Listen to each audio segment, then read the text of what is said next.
Hello my dear friend, welcome back to your channel. तो आज की हमारी वीडियो है accounting rate of return ARR। ARR काफ़ी इंपॉर्टेंट टॉपिक है, एग्जाम में काफ़ी बार क्वेश्चन आया है, रिपीटेड क्वेश्चन है, इसलिए मैं इस पे वीडियो बना रही हूँ। ARR होता क्या है? It is also called average rate of return. इसको हम क्या बोलते हैं? एवरेज रेट ऑफ रिटर्न के नाम से भी जानते हैं, जो इसका अनदर नेम है।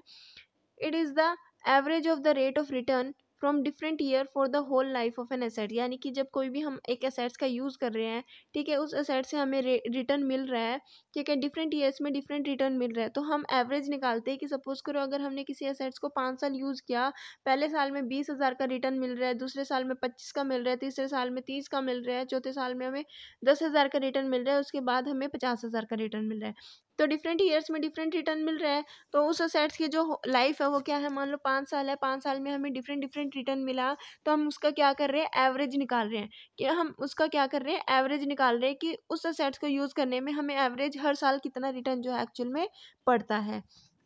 तो इसको हम क्या बोलते हैं? It is a ratio between net profit after tax and the amount of initial investment made in the project. ठीक है, यहाँ पे ये कहा गया कि इनिशियल इन्वेस्टमेंट हमने कितनी की किसी भी प्रोजेक्ट में, और नेट प्रॉफिट आफ्टर टैक्स कब निकलता है? जब हमारा जो प्रॉफिट एंड लॉस अकाउंट आता है, ठीक है, उसमें से हम क्या करते हैं? इंटरेस्ट पेमेंट को माइनस कर देते हैं। यानी कि जब हमारा नेट प्रॉफिट आता है, तो उसमें से अगर हम क्या करते हैं? अपना इंटरेस्ट पेमेंट माइनस कर देते हैं, तो हमारा क्या आता है? Net profit after tax. यानी कि अब जो हमारा नेट प्रॉफिट आफ्टर टैक्स आया है, इसका हम एवरेज निकालते हैं। ठीक है, एवरेज कितना निकालते हैं? यानी कि जो डिफरेंट पीरियड्स का रिटर्न आया है, उसको हम क्या करते हैं? डिवाइड कर देते हैं जितने भी ईयर्स में वो रिटर्न आया है, उससे हमारा एवरेज जो है वो निकल जाएगा। ठीक है, उसको हम डिवाइड कर देंगे इनिशियल इन्वेस्टमेंट से, तो हमें पता चल जाएगा कि हमारा एवरेज रेट ऑफ रिटर्न कितना आता है। Another view about the average rate of return is that since we take average of the profit after tax, क्योंकि हम यहाँ पे प्रॉफिट आफ्टर टैक्स का एवरेज लेते हैं for calculating ARR, we should also use average level of investment for the project. Average level of investment यानी कि जब हम क्या कर रहे हैं उस प्रोजेक्ट की, फर्स्ट वाले पॉइंट में हमने किस तरीके से कैलकुलेट किया था average rate of return? First point में हमने कैलकुलेट किया था average profit net profit after tax. Average net profit after tax किस तरीके से आया? कि डिफरेंट ईयर्स में आने वाले प्रॉफिट को हमने सम अप कर लिया। डिफरेंट ईयर्स में 5 साल तक जितना प्रॉफिट आया, हर एक साल में डिफरेंट आया, सेम आया, उसको हमने सम कर लिया, उसको हमने डिवाइड कर लिया जितने साल का वो प्रॉफिट था। ठीक है, तो हमारा आ गया average net profit after tax. अब जो भी अमाउंट आए उसको हम क्या करते हैं? डिवाइड करते हैं इनिशियली हमने जितनी इन्वेस्टमेंट की उससे, तो हमारा एवरेज रेट ऑफ रिटर्न आ गया। अब सेकंड मेथड इसमें ये कहते हैं कि जो भी हमारा एवरेज रेट ऑफ रिटर्न है, यानी कि जो भी हमारा एवरेज रेट ऑफ रिटर्न है, उसको हम किस तरीके से कैलकुलेट करते हैं? Average net profit after tax, जो कि ऊपर वाले में सेम था, सेम, लेकिन डिवाइड किससे करना है अब हमें इसको? एवरेज इन्वेस्टमेंट से। यहाँ पे एवरेज इन्वेस्टमेंट का मतलब क्या है? कि मान लो एक प्रोजेक्ट, एक एसेट हमने यूज़ किया, उसमें इनिशियली इन्वेस्ट किया, और उसको हमने क्या कर दिया? फिर सेल ऑन कर दिया, उसको हमने बेच दिया। ठीक है, उससे आने वाला पैसा। तो यहाँ पे एवरेज इन्वेस्टमेंट को किस तरीके से कैलकुलेट करते हैं? Initial value plus scrap value divided by 2।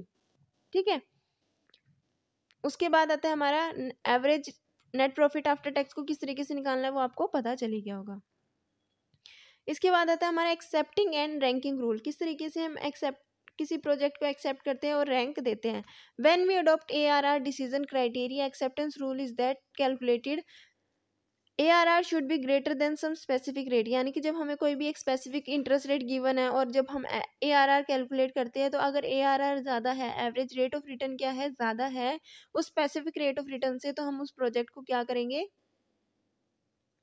Reject. We will reject those proposal which have an ARR lower than this specific rate. यानी कि जब अगर ARR क्या है? लोअर है, तो हम रिजेक्ट कर देंगे। अगर ARR क्या है? अगर ग्रेटर है, तो हम उस प्रोजेक्ट को एक्सेप्ट कर लेंगे।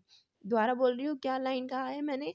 मान लो अगर हमने ARR निकाल लिया, ARR हमने निकाल लिया, हमें गिवन था कि एक प्रोजेक्ट में आप इन्वेस्ट करोगे तो आपको 10% मिलेगा, 12% मिलेगा। जब हमने ARR निकाला, तो ARR हमारा निकला 12%, और जहाँ पे स्पेसिफिक रेट हमें गिवन था 10%। अगर हमारा ARR ज़्यादा आ रहा है, ठीक है, तो हम उस प्रोजेक्ट को एक्सेप्ट कर लेंगे। अगर हमारा ARR उस स्पेसिफिक रेट से कम आ रहा है, तो हम उस प्रोजेक्ट को रिजेक्ट कर देंगे। ये था एक्सेप्टेंस और रिजेक्शन रूल। अब रैंकिंग रूल के बारे में पढ़ते हैं। The project with the higher ARR, जिस प्रोजेक्ट का higher average rate of return होगा उसको हम हायर रैंक देंगे, और जिस प्रोजेक्ट का lower average rate of return होगा उसको हम लोअर रैंक देंगे। इसके बाद एक पॉइंट है evaluation of ARR method. ARR method को हम किस तरीके से इवेल्युएट करते हैं। The ARR method is a relatively simple method involving the calculation of average. ये बहुत ज़्यादा सिंपल है क्योंकि यहाँ पे एवरेज निकालते हैं, ठीक है, एवरेज निकाल के हम कैलकुलेट कर रहे हैं। It is based on easily understood accounting information like earning before interest और टैक्स, या फिर profit after tax, depreciation, investment etcetera, ठीक है। उसके बाद आता है however when it is evaluated for its suitability as an investment criteria for making long term investment decision, we find it deficient in several respect।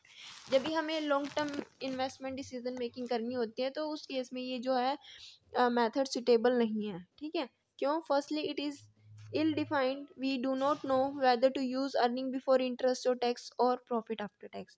Certainly इस method में हमें ये नहीं पता चल रहा कि एग्जैक्टली हमें earning before interest and tax use कर रहे हैं या फिर प्रॉफिट आफ्टर टैक्स यूज़ करना है। उसके बाद हमें इनिशियल इन्वेस्टमेंट यूज़ करनी है या फिर हमें एवरेज इन्वेस्टमेंट यूज़ कर रही है। तो each variable will give different values of ARR। दोनों ही, अगर हम अर्निंग बिफोर इंटरेस्ट और टैक्स का यूज़ करते हैं या फिर प्रॉफिट आफ्टर टैक्स का यूज़ कर रहे हैं या फिर हम इनिशियल इन्वेस्टमेंट का यूज़ कर रहे हैं, इनिशियल इन्वेस्टमेंट की जगह हम एवरेज इन्वेस्टमेंट का यूज़ कर रहे हैं, तो हर एक वेरिएबल से हमें डिफरेंट ARR की वैल्यूज़ निकलेगी। इसलिए ये मेथड सुटेबल नहीं है जब भी हमें लॉन्ग टर्म में इन्वेस्टमेंट करनी है, क्योंकि हमें नहीं पता चल रहा कि एक्चुअली में हमें क्या यूज़ करना है। उसके बाद आता है moreover accounting information itself is not very certain and subject to great manipulation. और साथ ही साथ ये कहा गया है कि जो भी हमारे पास अकाउंटिंग इन्फॉर्मेशन अवेलेबल है वो सही नहीं है, उसमें अगर मैनिपुलेशंस है तो ये मेथड का यूज़ नहीं कर सकते। Thirdly average of income whether earning before interest और टैक्स और profit after tax ignore time value of money. यहाँ पे हमें ये नहीं पता चल रहा कि कितने टाइम पीरियड के अंदर कितना पैसा हमारा रिकवर हो रहा है, and hence not suitable for scientific decision making. Scientific decision making अगर हमें करनी है तो ये मेथड जो है वो सुटेबल नहीं है। तो ये थी आज की हमारी वीडियो जहाँ पे हमें पता चला कि ARR क्या होता है, किस तरीके से हम एवरेज रेट ऑफ रिटर्न को कैलकुलेट करते हैं। बहुत ही ज़्यादा इंपॉर्टेंट टॉपिक है, एग्जाम में काफ़ी बार आ चुका है। वीडियो अच्छी लगी तो लाइक शेयर सब्सक्राइब करना मत भूलना। Thanks for watching.